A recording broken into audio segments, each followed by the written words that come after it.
नमस्कार, स्वागत है आपका इंडिया न्यूज में। आपके साथ मैं हूं राजीव शर्मा। शुरुआत इंडिया 50 विवादित बयान पर इंडिया न्यूज से इमरती देवी ने कहा, सोनिया गांधी कमलनाथ को पार्टी से निकाले, मायावती के नक्शे कदम पर चले सोनिया।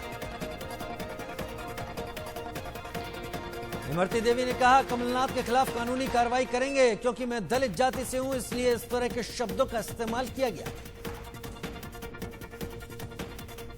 सीएम शिवराज ने कहा, महिला का अपमान नहीं सहेंगे, कांग्रेस की सोच सामने आई।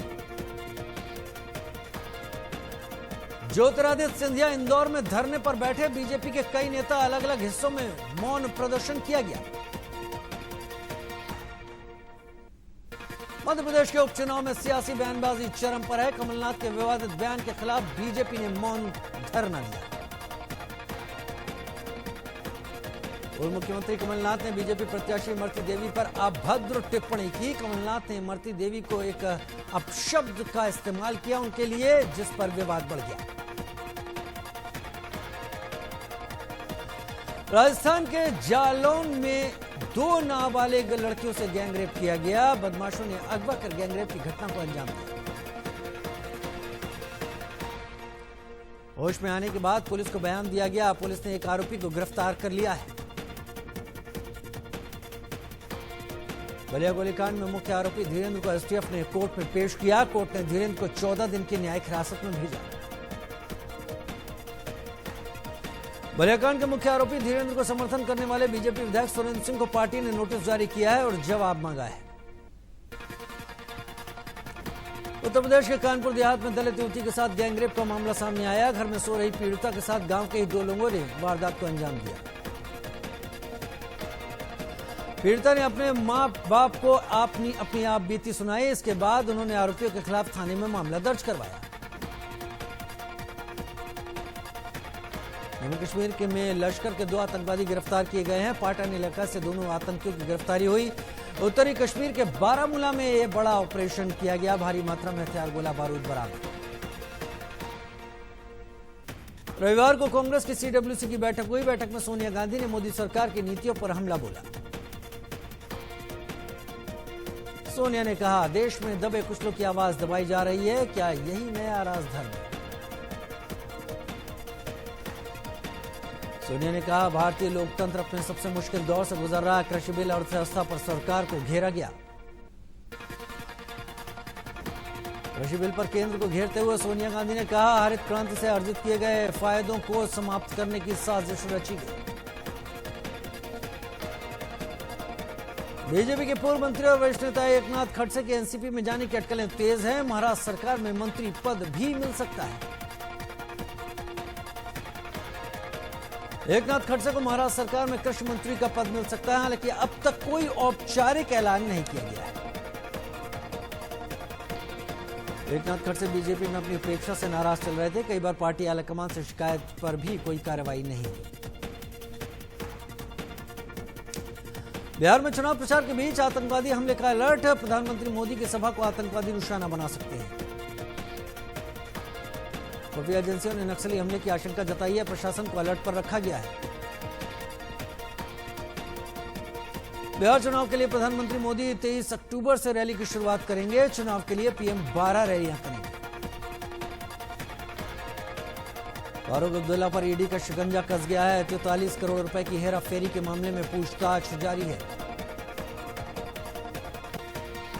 जम्मू कश्मीर क्रिकेट एसोसिएशन के चेयरमैन रहते फारूक अब्दुल्ला पर गड़बड़ी का आरोप लगा था।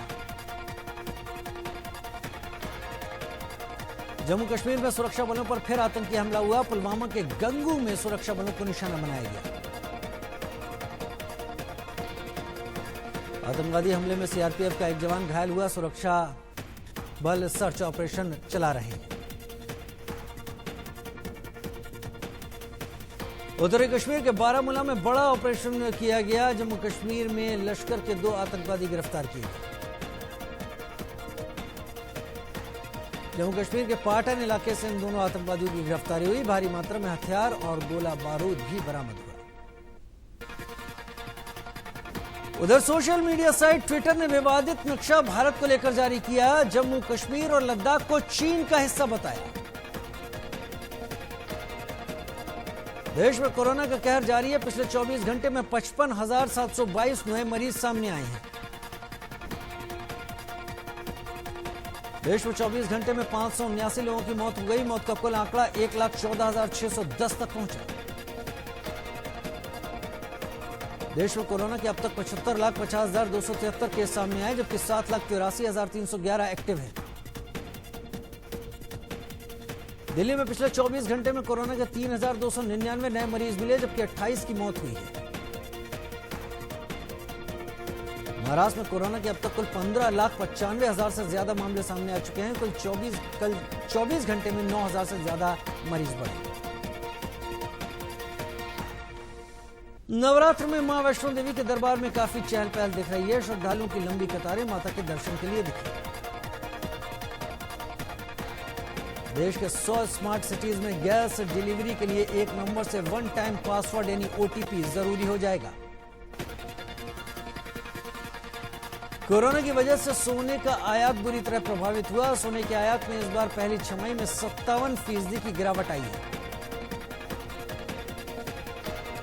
रिलायंस जियो 5,000 रुपए से कम कीमत वाला 5G स्मार्टफोन लॉन्च करने जा रहा है। कीमत 2,500 से 3,000 रुपए प्रति यूनिट की जाएगी।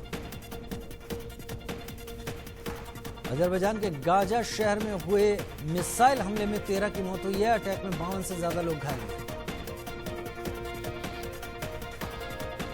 अजरबैजान ने इस हमले का आरोप आर्मेनिया पर लगाया, जबकि आर्मेनिया ने इनकार किया। पाकिस्तान में राजनीतिक घटनाक्रम तेजी से बदल रहा है। नवाज शरीफ के दामाद सफदर अवान को पुलिस ने गिरफ्तार कर लिया। कराची में होटल का दरवाजा तोड़कर नवाज शरीफ के दामाद को गिरफ्तार किया गया। मरियम नवाज शरीफ ने ट्वीट कर जानकारी दी।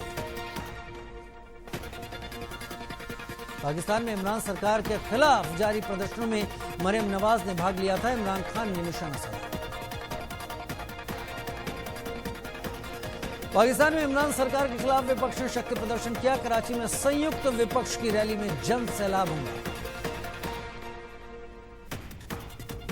दुनिया भर में कोरोना से अब तक 4 करोड़ 2 लाख से ज्यादा लोग संक्रमित हो चुके हैं, जबकि 11 लाख से ज्यादा की मौत हो चुकी है। कोरोना से ब्राजील में अब तक करीब 1,53,000 से ज्यादा लोगों की मौत हो गई, जबकि 52 लाख से ज्यादा संक्रमित हैं। खबर आईपीएल के 37वें मुकाबले में आज चेन्नई की राजस्थान से टक्कर है। दोनों ही टीमें अंक तालिका में निचले नंबर पर हैं।